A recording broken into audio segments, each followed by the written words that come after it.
Welcome back to Developmental Psychology, and I'm your professor, Ryan Keith.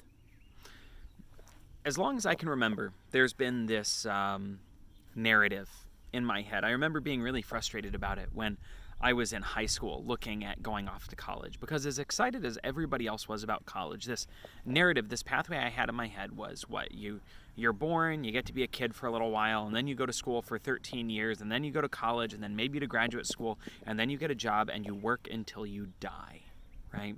Which is kind of depressing and frustrating, and when you're supposed to be living at the height of your existence, but instead you're stuck being an angsty teenager, it's easy to overfocus on the horribleness of the existence you feel has been unfairly thrust upon you, right?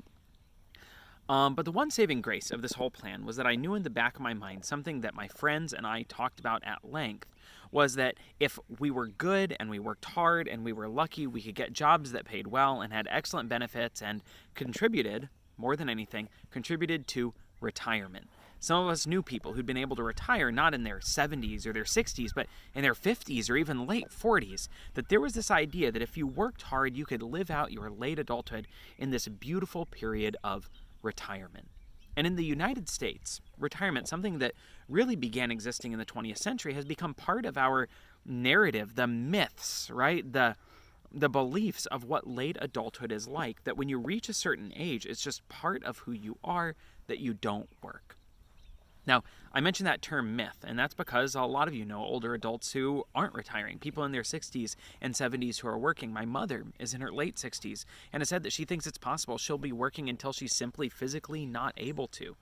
The economy has changed, our expectations have changed, and people no longer have the funds or the ability to retire at the ages that they used to before. Social Security, something that was there as a safety net in the wake of World War II, has pretty much gone away, and most employers don't contribute to retirement the way they did before. We've taken on a personal responsibility narrative that if you yourself individually don't save for retirement, that's your fault. And if you never had a job that paid more than minimum wage, well, maybe you should have applied yourself more when you were younger. If you want to know more about these problematic attitudes, of course, you can take social psychology. But here we want to talk more about this idea of the myth of late adulthood, what it is we expect as we get older, and what's wrong with that. In late adulthood, there are a lot of things that we expect. If you want, take a second right now and pause the video and just find a few ways to answer the following statement, to finish the following sentence. Just say, old people are blank. Go ahead, pause the video, fill that out, and answer it with whatever you can, and then come right back here. I'll wait. Okay, now they went ahead and filled those in, let's take a second to talk about some of these statements. When I do this in class, I hear a number of different kinds of statements. Old people are slow. Old people are cranky. Old people are grumpy. Not surprisingly, we've heard a lot of these like negative things, and these kinds of negative things, the same way that we might say something might be racist or sexist, not surprisingly, these things are ageist, because are all old people grumpy? Are all old people slow? I've known some really funny and fun old people. My dad was one of them in his 70s. He was never grumpy. He was always a super happy guy. And in the same way that racism is based on problematic stereotypes, so are these negative things we might say about older adults, right? They are problematic, ageist ideas. So the same way that there can be racism or sexism, there can also be ageism. Now, you might have also caught yourself saying things that aren't like old people are slow or grumpy or bad with technology. Maybe they were good things. Old people are kind. Old people are wise. Old people are full of amazing stories. But do these count as ageism also? The answer is yes. Just because you yourself or I myself feel like a stereotyped statement is nice doesn't make it any more accurate or really any less harmful. Imagine again, we weren't talking about ageism, but other isms like racism or sexism. What if I just said, well, we all know that girls are better with kids. Women are better with kids. That's fine. It's not a problem. It's nice, right? That's not any less harmful because I'm assuming something about you that's not true. And in fact, that might be used implicitly to shoehorn people into majors or in careers that make them less money. There's a reason why we see more women in areas like in education or in social work, and more men in higher earning areas like in engineering. Uh-oh. Well, apparently I need to go ahead and move out of my retirement spot because my phone is too hot here. The point is that just because I feel like something isn't hurtful doesn't make it not hurtful. If I were to assume, for example, that uh, Americans of African descent are better at sports. Is that not racist because I think it's not problematic? I mean, just because I don't think it's hurtful doesn't make it unhurtful, right? So, in the same way, we can see the same thing about ageist beliefs. Are old people really wise? I've known some really dumb old people. Are old people really kind? No, there are some mean, grouchy old people. Are old people full of great stories? Well, not necessarily. It depends on what kind of life you've lived. The point here is that really the only conclusion we can draw about old people is that they're individuals. The same way we might say we can draw conclusions about all people who are students or professors or of a particular heritage or of a particular gender, right? We can't really draw conclusions about all old people. So why is this a problem? It's a problem because we may draw conclusions that are not only not accurate, but may limit access to resources or opportunities for people of a particular age.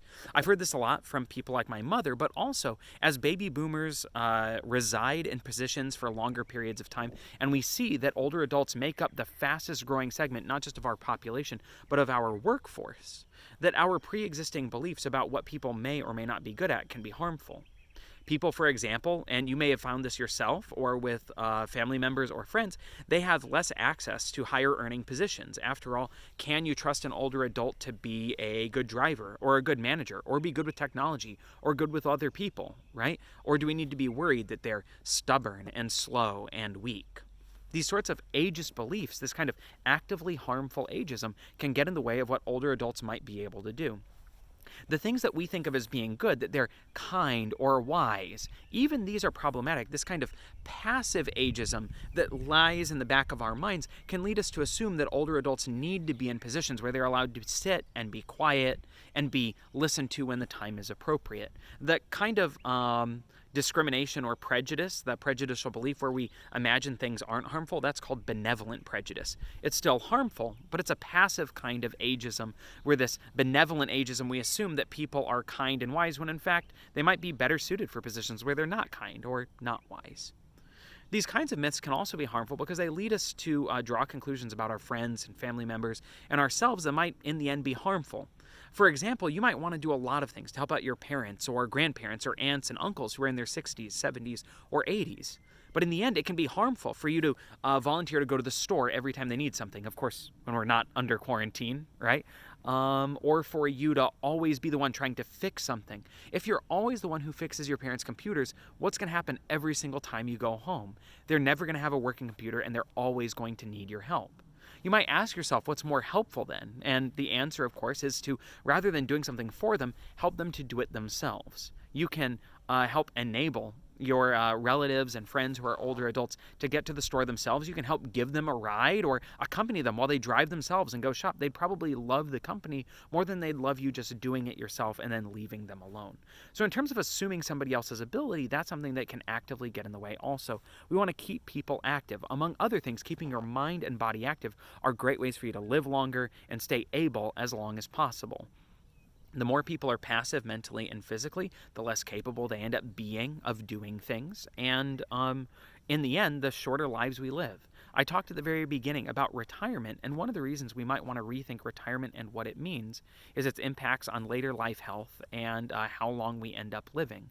For example, we see that men who retire over the course of the next decade are twice as likely to end up dead as their counterparts of the same age who don't retire. This same rule doesn't hold true for women, but this is largely because women more statistically, are more likely to maintain relationships with other people and maintain their interactivity with their communities, their churches, organizations like that, where most men, they want to end up sitting on a swing, on a porch, drinking whiskey and eating steak for the rest of their days, of which there aren't going to be very many, right? Some of the other things that we might assume about older adults that, again, may lead us to limit our own opportunities are things like we will experience cognitive decline. While it's true that our minds change as we get older, one of the things that we know is that older adults know more than younger adults do. The longer we live, the more stuff we know, so there's no reason to stop challenging ourselves. We also see that older adults may experience less cognitive flexibility, or what Cattell and Horn called fluid intelligence, but it's hard to tell whether this is due to actual structural changes in the brain or if it's just due to plain old stubbornness. Once you've done something the same way for 60 years, you really don't want to change it. Maintaining cognitive flexibility now, learning new skills, learning to do new things, and keeping that mental muscle flexible is an important thing about maintaining your flexibility later on in life. Many adults, as they get older, will try to do things like crossword puzzles, brain games, or Sudoku to keep themselves flexible. But in fact, the only way that we know of to maintain your cognitive health is to maintain your physical health.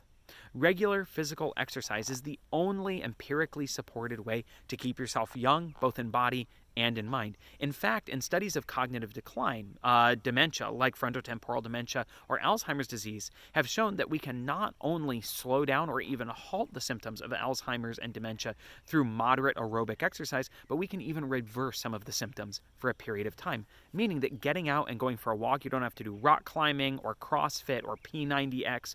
What you need to do is get out and go for a walk or go for a jog or do some workout in a pool, lift some light weights. Getting your heart rate up for 20 minutes a day is the best way to remain young, both in body and in mind. We might assume some other things as we get old, that older adults, they like to sit and be quiet, that that's what we enjoy. This absolutely is not the case. While we know that stillness begets stillness, the more you sit still, the harder it is to get up and moving, we don't want to take that as a sentence. We want to take it as a warning that as we get older, we don't want to slow down. We want to get active and stay active, that if we can stay active, we can live much longer. We see this not just in evidence of cognitive decline, but as you'll see in a couple of weeks when we talk about theories of aging and youth, that physical exercise on the cellular level keeps us young. In terms of staying young, we can think about other things that we attach to youth and ideas of youth. One of the things that we often think of when it comes to young adults or teenagers, as opposed to later adults, is love and what that love life means. We know that when you're old, there are really two acceptable states to be in, married or widowed, right? Either you are married and in this relationship where you cook dinner and you garden and you sit on the porch and you watch your stories and go on walks, or you have a spouse who has died, and that's like, you may be sad, you may have come to accept it, but that's pretty much it, and these are the only two acceptable positions. Anybody who knows anybody who's lived at the Villages or worked at the Villages, however, knows that the truth is much more complicated. People don't stop wanting companionship or romance or relationships or sex just because they're older. Now, it's true that in some ways, after menopause and andropause, our sex drive may decline, or we might run into certain issues of performance. But with a little bit of therapeutic or medical support, it's entirely possible to have a totally successful sex life, and our enjoyment for some sex doesn't decline at all. Also, not to yuck you guys out at all, but as we get older, it's like you may not want to think about your grandparents, Meemaw and Pat, getting down and doing the nasty.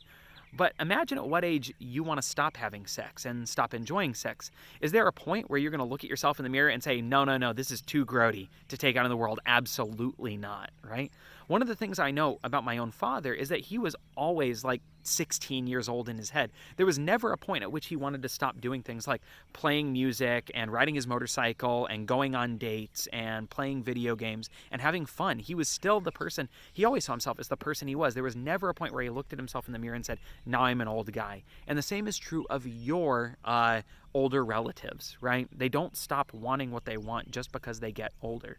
And in fact, what we see is that while, again, in some cases, sex drive or performance may become more difficult, one of the other changes we see when it comes to sex lives as people get older is that on average, as people get older, they get more adventurous in terms of sex. I mean, you think about it, like if you do anything the same way for long enough, you get bored with it. Nobody wants to, eat spaghetti the same way every single night for the rest of their lives. You want to try something a little new. You got to spice it up with a couple of new ingredients, right? The point is that not only are your grandparents still getting down, they're into stuff that you are nowhere near ready to get into. So the next time, right, you call up Meemaw and Pawpaw and ask if it's all right for you to come over, and they say, yeah, sure, just give us 20 minutes to get ready. You'll know what they're really doing to get ready, right? So here's the point.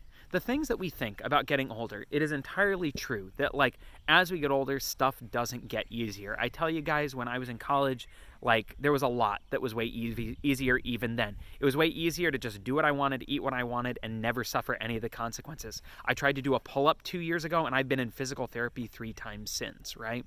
Like, not even an exaggeration. This stuff gets harder as we get older, and the less we maintain ourselves, the harder a time we have, right? So the goal is, if you want to live longer, you don't just want to live longer, you want to be happy and healthy as you do it, and you can do that by not succumbing to the myths of ageism. You don't want to slow down. You don't want to retire. You don't want to sit quietly by yourself in isolation. You want to get out there and get active and do interesting things and connect with the people around you once the quarantine is lifted. Until then, you want to keep it all digital. Look out for yourselves, look out for your family members, keep it all healthy and positive. In the meantime, if you have any questions about this class, about our material, and really about anything else, feel free to reach out to me. Don't forget to submit questions for this week's psychology Q&A session that's going to be happening on Friday. You can also send me an email or call or text me pretty much anytime at 352-327-8259. I can't guarantee I'll be able to call or text you back right away, but I'll hit you up as soon as I can. This is Developmental Psychology, and I'm still your professor, Ryan Keith. Have a great week.